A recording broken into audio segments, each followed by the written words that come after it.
பிரியமான சகோதர சகோதரிகளே, இன்றைய நாளிலே மிக முக்கியமான ஒரு ஆவிக்குரிய ரகசியத்தை நாம் தெரிந்து கொள்ளப் போகிறோம்.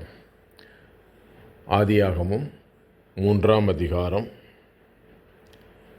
21 நான் வாசிக்கிறேன், கேளுங்கள்.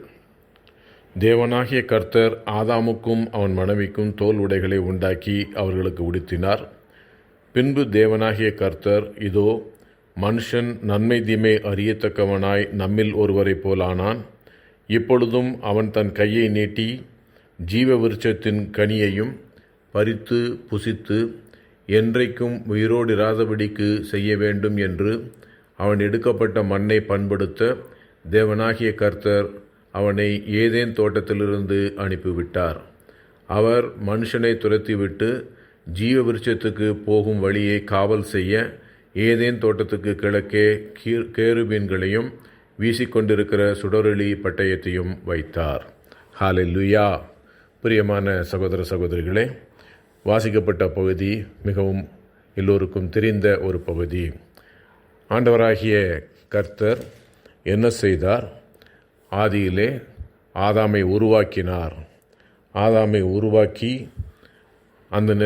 அவனை எடுத்து ஏதேன் தோட்டத்தை உருவாக்கி அதிலே அவனை கொண்டு வந்து வைத்தார் என்று பார்க்கிறோம். 2ஆம் அதிகாரம் 8வது வசனம் சொல்லுகிறது, தேவனாகிய கர்த்தர் கிழக்கே ஏதேன் எனும் ஒரு தோட்டத்தை உண்டாக்கி தாம் உண்டாக்கின மனுஷனை அதிலே வைத்தார் என்று பார்க்கிறோம். அதிலே 9வது வசனம் சொல்லுகிறது, தேவனாகிய கர்த்தர் பார்வைக்கு அழகும் புசிப்புக்கு நலவுமான சகலவித விருட்சங்களையும் தோட்டத்தின் நடுவிலே ஜீவ விருட்சத்தையும் நன்மை தீமை அறியத்தக்க விருட்சத்தையும் பூமியிலிருந்து முளைக்க பண்ணினார் என்று பார்க்கிறோம். 16வது வசனத்திலே அந்த மனுஷனுக்கு அவர் கொடுத்த கட்டளையையும் பார்க்கிறோம். தேவனாகிய கர்த்தர் மனுஷனை நோக்கி, நீ தோட்டத்தில் உள்ள சகல விருட்சத்தின் கனியையும் புசிக்கவே புசிக்கலாம், ஆனாலும் நன்மை தீமை அறியத்தக்க விருட்சத்தின் கனியை புசிக்க வேண்டாம், அதை நீ புசிக்கும் நாளில் சாகவே சாவாய் என்று கட்டளையிட்டார் என்று பார்க்கிறோம். ஹல்லேலூயா. பிரியமான சகோதர சகோதரிகளே, நன்மை தீமை அறியத்தக்க அந்த மரத்தின் கனியை புசிக்க வேண்டாம் என்று ஆண்டவர் அதை அவனுக்கு வெகு தெளிவாக சொல்லியிருக்கிறார். நன்மை தீமை அறியத்தக்க விருட்சத்தின் கனியை நீ புசிக்க வேண்டாம் என்று அவனிடத்திலே சொல்லியிருக்கிறார். ஜீவ விருட்சத்தின் கனி இருக்கிறது, நன்மை தீமை அறியத்தக்க விருட்சத்தின் கனியும் இருக்கிறது.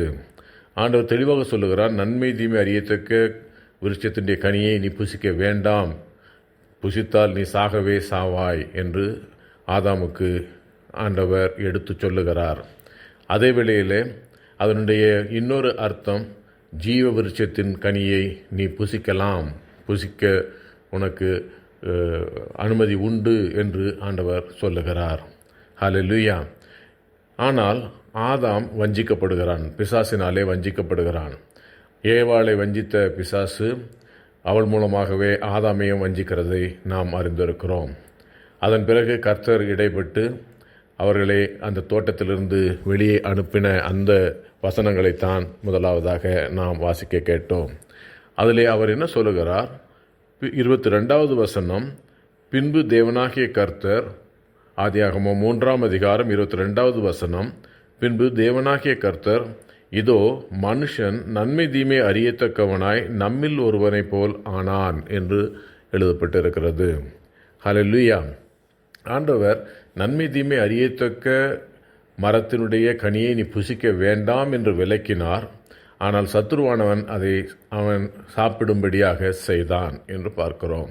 நன்மை தீமை அறியத்தக்க கனியை புசிக்காமல், மரத்தினுடைய விருட்சத்தினுடைய கனியை அவன் புசிக்காமல் ஜீவ விருட்சத்தின் கனியை அவன் புசிக்க வேண்டும் என்று கர்த்தர் விரும்பினார்.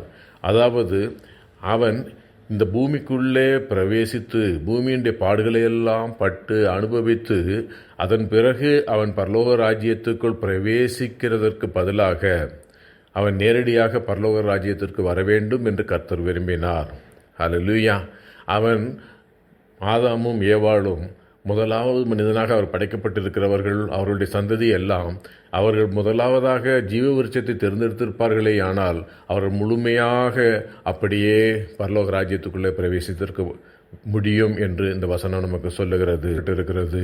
எப்பொழுது அவன் நம்மில் ஒருவரைப் போல, மூவர் தேவரில் ஒருவரைப் போல, அதாவது ஆண்டவராகிய இயேசு கிறிஸ்துவைப் போல அவன் மாறிவிட்டானோ, அப்பொழுது அவன் அந்த ஆண்டவராகிய இயேசு கிறிஸ்துவை அறிகிற அறிவை பெறாமல், ஆண்டவராகிய இயேசு கிறிஸ்துவை முழுமையாக அறிந்து கொள்ளாமல் அவன் பரலோக ராஜ்யத்துக்குள்ளே பிரவேசிக்க முடியாது என்று கர்த்தர் இந்த வசனத்தின் வழியாக சொல்லுகிறார். அவன் நம்மில் ஒருவரைப் போல ஆனான். இப்பொழுதும் அவன் கையை நீட்டி ஜீவ விருட்சத்தை பறித்து புசித்து உயிரோடு என்றென்றைக்கும் உயிரோடு இராதபடிக்கு செய்ய வேண்டும் என்று கர்த்தர் விரும்பினார். அதாவது அவன் இயேசு கிறிஸ்துவை அறியாமல் அவன் அந்த இடத்திற்கு பரலோக ராஜ்யத்துக்குள்ளே பிரவேசிக்க முடியுமானவர்களே, இந்த நாளிலிருந்து நாம் ஆண்டவராகிய இயேசு கிறிஸ்துவை அறிகிற அறிவிலே நாம் மிகவும் கவனமாக இருப்போம். நம்முடைய வாழ்விலோ, நம்முடைய பிள்ளைகளுடைய பிள்ளைகளானாலும் சரி, இன்னும் சொந்தங்களானாலும் சரி, மற்றவர்கள் தெரிந்தவர்கள், இந்த உலகத்தில் நாம் சந்திக்கக்கூடிய அத்தனை பேரும் ஆண்டவராகிய இயேசு கிறிஸ்துவை அறிகிற அறிவை பெற்றால் மட்டுமே அவர்கள் ஜீவ விருட்சத்தின் கனியை புசிக்க முடியும். அதாவது நித்திய வாழ்வை பெற்றுக்கொள்ள முடியும். யாரெல்லாம் ஆண்டவராகிய இயேசு கிறிஸ்துவை தன்னுடைய சொந்த இரட்சகராக ஏற்றுக்கொண்டு அவரிடத்திலே வருகிறார்களோ, அவர்களை பரிசுத்த ஆவியினாலே அவர் அபிஷேகம் பண்ணுகிறார். பரிசுத்த ஆவியினால் அபிஷேகிக்கப்பட்ட ஒவ்வொருவரும் பரலோக ராஜ்யத்திற்கு தகுதியுள்ளவர்களாக மாறுகிறோம் என்று இந்த வசனம் நமக்கு எடுத்து சொல்லுகிறது. அவர் ஏதேன் தோட்டத்தை காவல் செய்யும்படியாக கேருபீன்களையும் சுடரொளி பட்டயத்தையும் வைத்தார் என்று பார்க்கிறோம். அதாவது ஏதேன் தோட்டம் என்பது பரலோக ராஜ்யமாக இருக்கிறது. அந்த பரலோக ராஜ்யத்துக்குள்ளே பாவம் செய்த மனிதன் பிரவேசிக்க கூடாதபடிக்கு இருக்கிறது.